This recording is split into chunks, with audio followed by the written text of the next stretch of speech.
everybody, my name is Krish and today I'm gonna show you how you can freeze and unfreeze pans. For demonstrating it, I made an example here.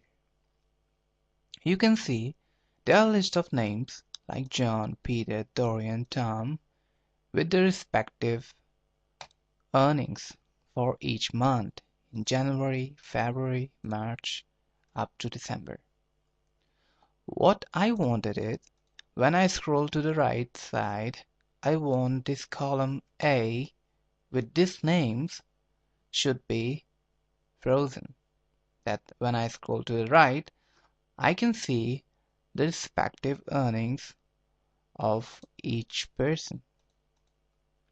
So how we can do that? First of all, you have to go to View section. And under the View section, you can find an icon called Freeze Pans. So I'm going to select the column A, which I wanted to be frozen. And then I will go to Freeze Pans icon and select here. You can see there are three options popping up: Freeze Pans, Freeze Top Row, Freeze First Column. So in my case, I want to freeze my first column, that is column A, with the list of names. So I will click Freeze First Column.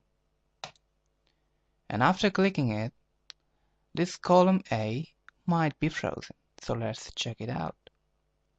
I will scroll to right side. As you can see, the column A still here, but all the columns are moving. Great. So now our column A is being frozen. So we can see all the earnings of respective person. If you want to unfreeze it, you have to again select column A, and then you can go again to Freeze Pans and unfreeze pans. Click on it, and this pan, column A, is again unfrozen. So I hope it might be helpful for you to know about freeze pans. So thanks a lot for watching this video, guys, and have a great day.